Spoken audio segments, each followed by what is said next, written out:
Man, research can be such a pain in the butt. You have to comb through so many resources just to find the perfect quote or data point that can strengthen whatever ideas you want to impart towards your readers. And it often feels like you're doing so without understanding the full context or history of the subject.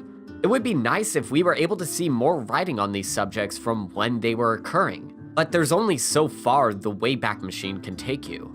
So we're gonna need to make like an old-timey detective and use the microfilm reader to read old newspaper and periodical articles. The Rice Library uses a Scanpro 3000 model microfilm reader, which runs through the program Powerscan 3000.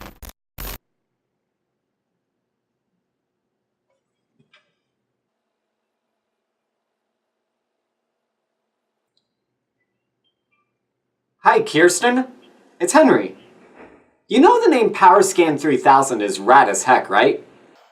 Could I make like a sci-fi anime type logo for that name? Henry, do you think that's a responsible use of the library's resources?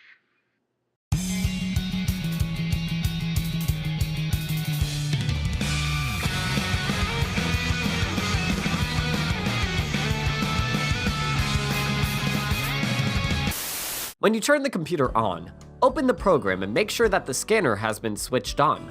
Once the program starts up, choose what type of film you are using for your research.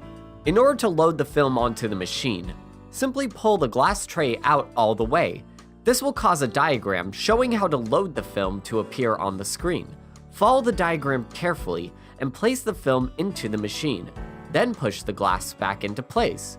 If you are loading a positive or negative microfiche into the machine, you will need to similarly pull out the glass tray, but you will need to make sure that the bottom of the fiche is going in first, so it's upside down. Once they are loaded, you will need to move the film or the fiche around in order to find the pages that you need. For microfilms, this can be done with the motorized film controls at the bottom of the screen. With the microfiche, you will have to move the glass around yourself in order to find the right image. Once you find what you're looking for, you will need to use Powerscan 3000 to adjust your image in order to properly read it.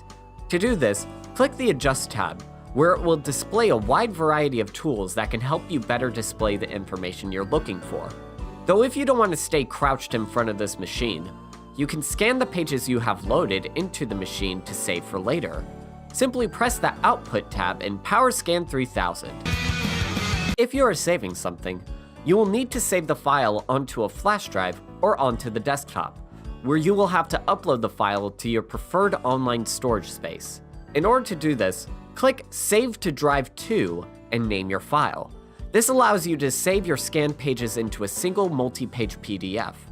Once this is set, move the green box that appears onto the desktop and place them over the images you want to scan. Click Add Scan, and it will add the selection to the final document. To add more images onto the file, keep moving the green box to every image you want to scan, and press Finish when you are done. If you would rather print out your selections, you are able to print out one image at a time.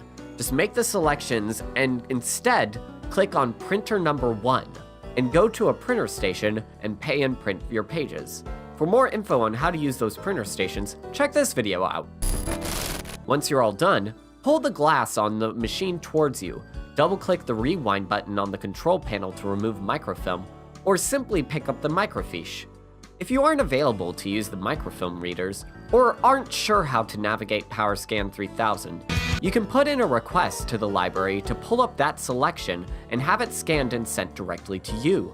For more questions, just speak to the representatives at the reference desk where they can help you. Next time at the Rice Library, will our intrepid students be able to navigate the world of information literacy?